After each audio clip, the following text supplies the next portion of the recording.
Everyone, good morning. Thanks for coming back to Coins Alert.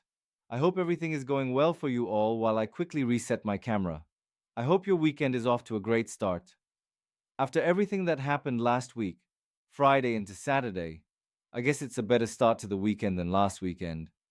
But anyway, we'll have a full report on the XRP this Saturday. We'll talk about what happened yesterday and what's most likely going to happen this weekend. I mean, when I made the film yesterday, it was clear that the price was going down pretty quickly. On the other hand, XRP has been able to hold up pretty well. In fact, I would say that this is the first time I've been able to say that. And I'm not sure why. What are some reasons you might say that? However, XRP has done pretty well against Bitcoin, which is good news. In the first place, that's good news because it means that if Bitcoin can get some more recovery and reclaim some important key levels, XRP can move up relatively higher than Bitcoin and really rally at least back to the same levels we were at the beginning of the week. That's not great, but it's not terrible either. But on the other hand, that also means that XRP is likely to hold its own if Bitcoin falls. That's good to see, right? I think that's because of two big things. The first one is more likely to be the reason than the second one. For starters, XRP hasn't done well against Bitcoin since the end of September, as you can see from XRP BTC. Okay, so since the end of September, when Bitcoin went down, XRP went down even more, and when Bitcoin went up, XRP went up even less. It's now possible for us to reach a significant amount of support. Okay, so this is a strong support level for XRP/BTC, where we can expect XRP to do at least a little better than Bitcoin, right? For now, this is good. How much outperformance we can expect will depend on the factors.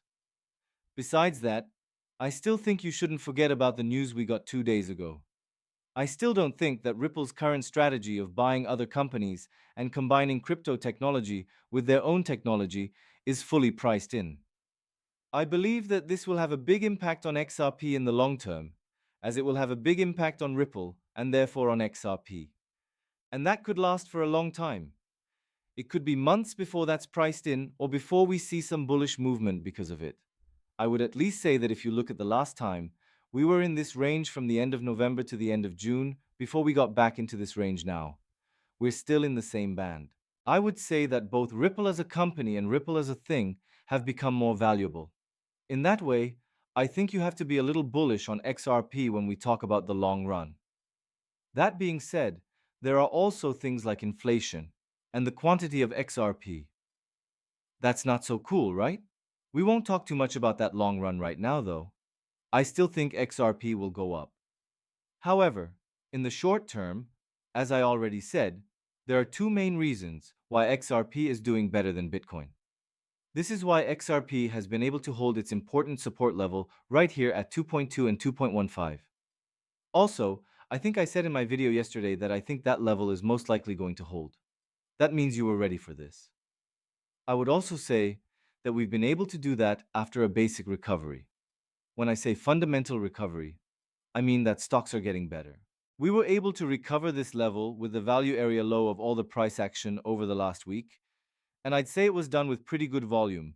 We still did that yesterday, so it's not like it's a weekend move. No, we actually went up a little earlier today, but in the end, we're doing fine. And I think the fact that XRP is doing better than Bitcoin and that we have a very strong support level here at 2.2, which goes all the way down to 2.05, is a good sign.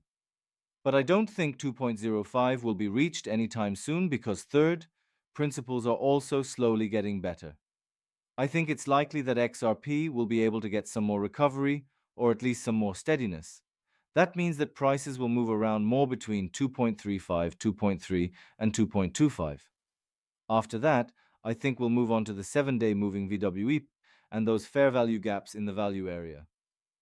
In the end, this is where it is, between 2.55 and 2.45.